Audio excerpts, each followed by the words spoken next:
Welcome to part 3 of my series on homeschooling the ADHD student for this week's TikTok Homeschool Conference. This video is about mastering the challenges of homeschooling an ADHD student.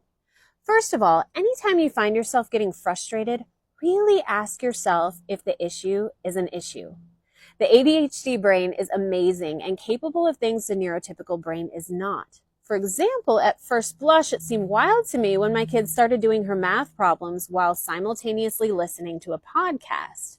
You can't possibly focus on math with that going on, I thought. She insisted that she could and that it actually helped her focus better. I said prove it, and she proceeded to answer every math problem correctly while also being able to recite back to me what was said in her podcast. I was mind blown. I could never have done what she just did. It's moments like these that show us it's important to dig a little deeper to truly understand our kids. Fidgeting is another common characteristic that can be seen as a problem, but it doesn't have to be.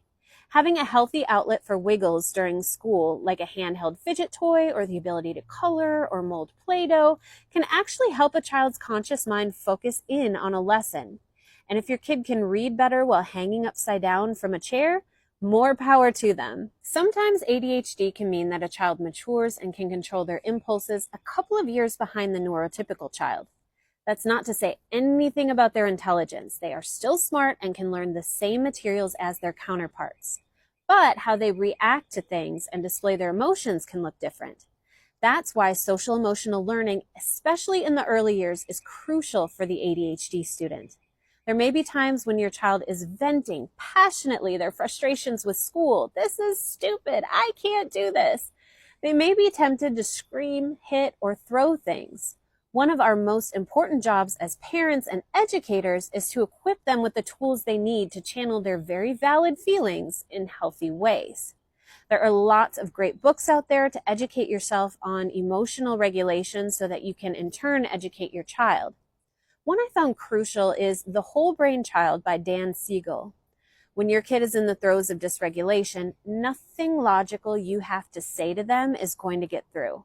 Saying things like, calm down, it's only 2 more problems, will not register as anything but a wholesale dismissal of their distress, and they will in turn work even harder to prove how distressed they really are.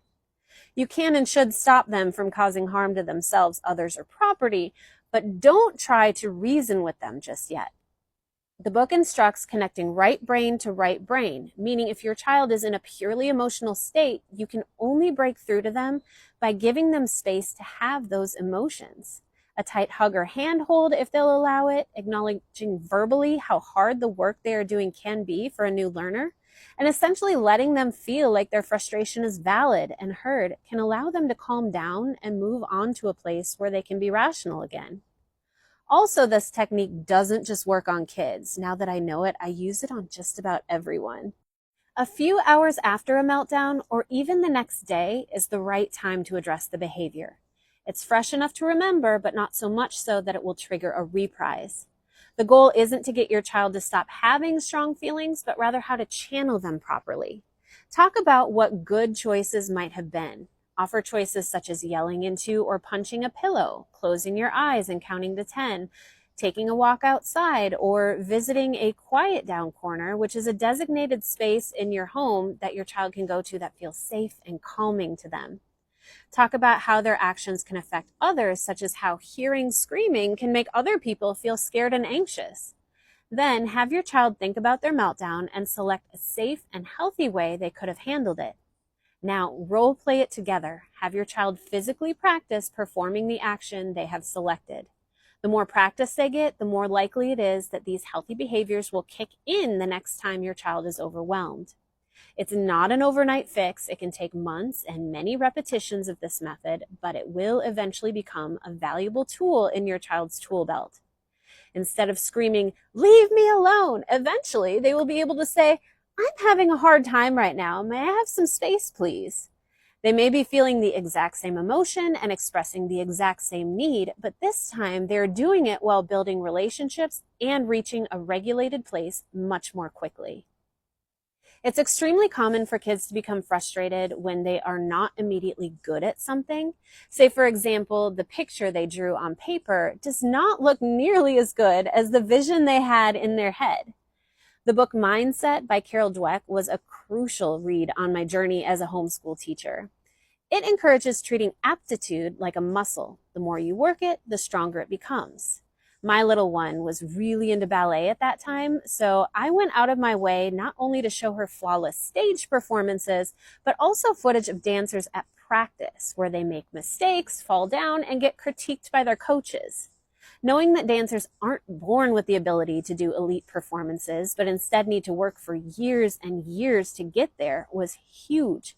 Having some often repeated mantras at the ready also helps. I would say, "How does a ballerina earn her spot on stage?" And she would respond, "Practice and hard work." And then I could say, "How does a student become good at math?" And again, she'd respond, "Practice and hard work." Or we could go with simple phrasing like, "I can do hard things." Having that familiar phrase ready often helped get her centered and back on track before emotions had a chance to take over. Okay, join me for part 4, the final video, where I'll show you our ADHD-friendly classroom and some of the tools that have been helpful for us.